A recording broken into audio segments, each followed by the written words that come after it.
Ragazzi, welcome back. Sono Michele, conosciuto anche come Mike of the Desert sul web. E siamo qui dinanzi a qualcosa che merita comunque un momento di esaltazione.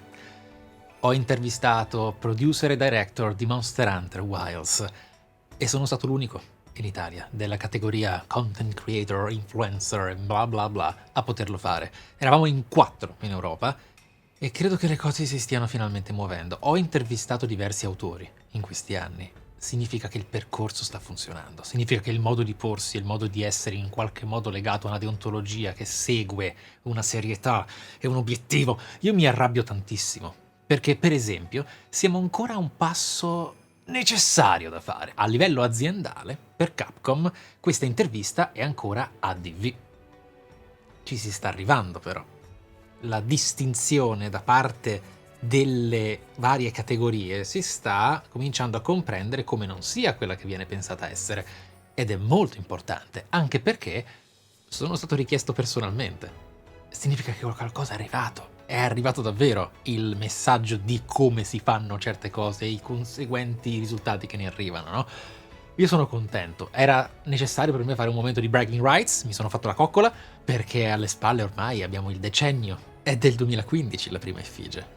Ci siamo. E vi dirò, adoro fare domande a livello individuale, proprio andare al punto e alla persona, perché Monolith, Hogwarts Legacy, Kitase, Ueda, certe personalità nel momento nel quale ti approcci a loro facendo vedere da una parte che sai di cosa parli, dall'altra che ci tieni davvero, si sentono meno preoccupate del filtro, dell'informazione e di quello che oggigiorno comunque internet va a generare anche dalla più piccola affermazione malinterpretabile. C'è ancora. È difficile far arrivare un certo messaggio, ma è il primo passo. Poi c'è il secondo, il terzo, e si arriverà a poter essere molto, molto liberi, secondo me. Mano a mano che gli anni passano e la strada prosegue, secondo me le fondamenta, di cui ho sempre parlato anche nei confronti dei miei video e dei miei canali, permettono di poi inserire tetti diversi e scalate migliori verso il successivo, no? Step. Sapete che ci gioco tanto con questi termini, lo step by step è diventato un po' un meme del mio linguaggio, ma solo perché lo avete reso tale voi, è sempre stato un mio metodo di semplificare un concetto. Detto ciò, ho posto delle buone domande, anche nel mucchio utile a farli sentire a loro agio, perché c'è necessariamente la necessità di far capire loro che sì, posso essere pungente in alcuni quesiti, ma non con fare malizioso. È per passione e informazione, per arrivare al nucleo. Sapete che io sono quello che è andato da From faccia a faccia a dire ma Bloodborne perché va a basso frame rate? Nel 2015 è stata la mia prima intervista, è stata la mia prima intervista ufficiale, professionale, e non è stata l'ultima, a dimostrazione del fatto che basta avere un certo modo di, senza essere il polemico, puoi andare a essere pungente, e in alcune cose è stato bello esserlo anche qui. In futuro sarà ancora più interessante.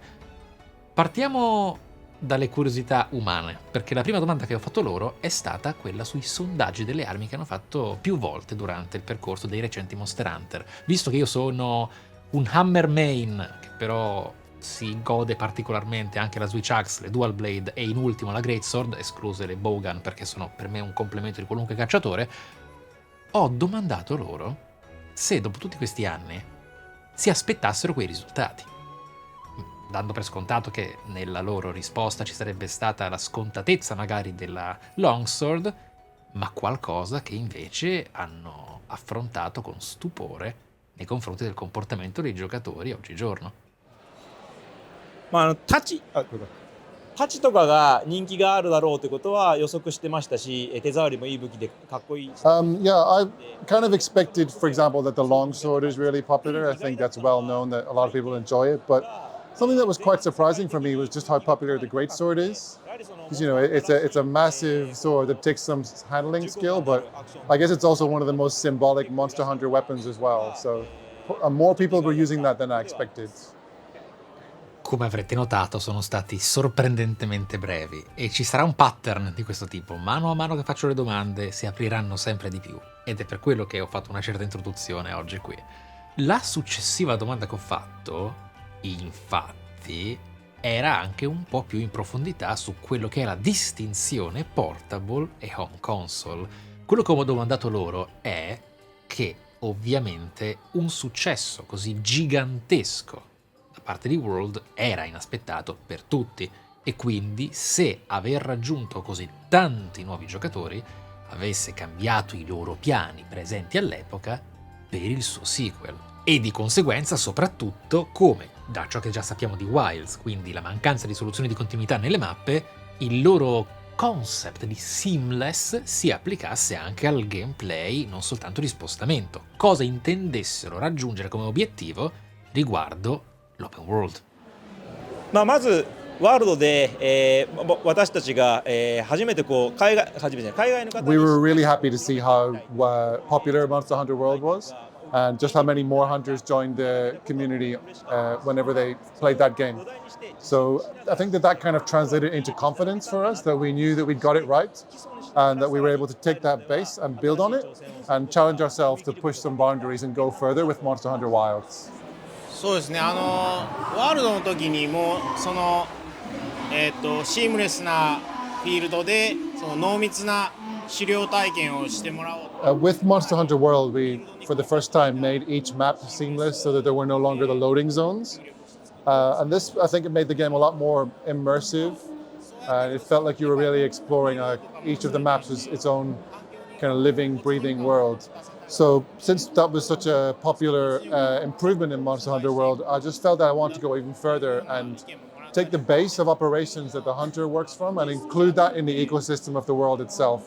So by taking away the loading screen or the barrier between the base and the actual maps where the monsters live, I think it makes you feel like the humans, the hunters, and the society that they're in, they're also part of this ecosystem, and they fit into that somewhere along with the monsters and the other creatures, and that makes the game even more deep and immersive than Monster Hunter World was.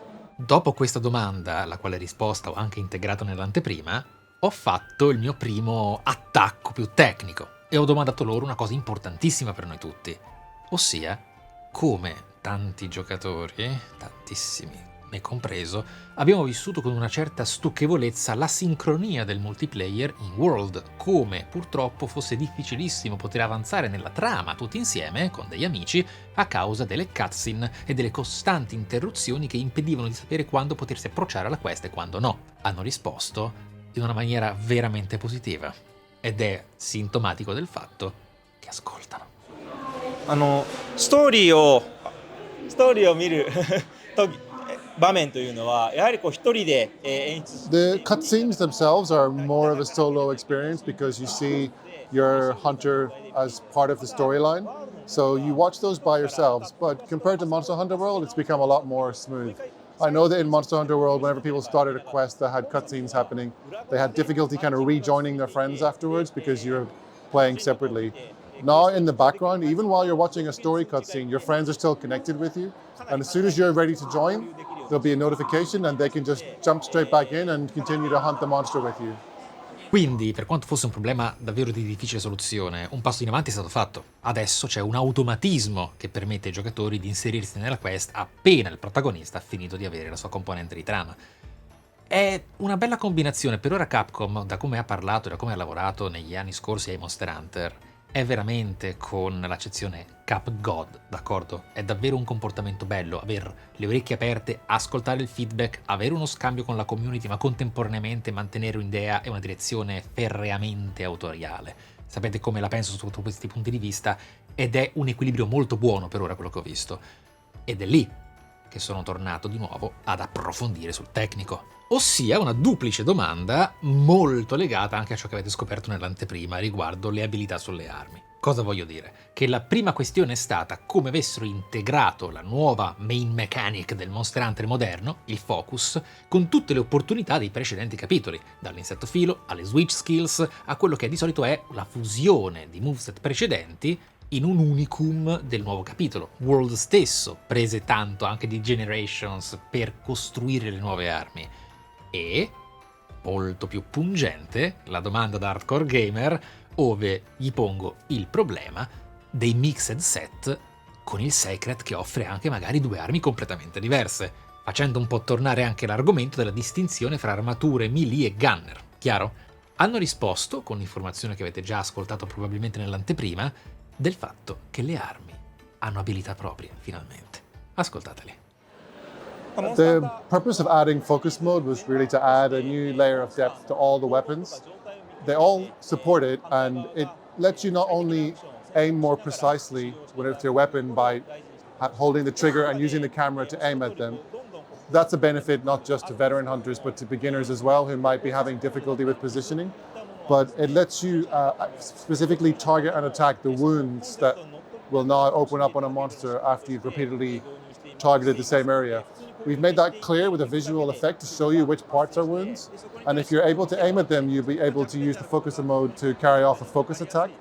These are kind of really flashy attacks that normally might take a long combo to get to the end of that kind of attack, but you can pull it off in one go now using focus mode. So just by using L2 and R1, I think you'll be able to instantly get deep into their weapons capabilities, and it really suits players whether or not they're experienced with the series. 今回スキルシステムをかなり見直していまして、 We've revised the skill system in order to complement the new ability to have primary and secondary weapons. All of the attack-based skills are now on your weapon rather than on your armor. So when you choose that weapon, the attack skills that are relevant for it will be automatically coming along with it. Then you can just use your armor and use those decoration slots or skills that are built into the armor to create a kind of more complementary series of skills. So it's really convenient, and it's a perfect match for having, it's really a good match for having two different weapons.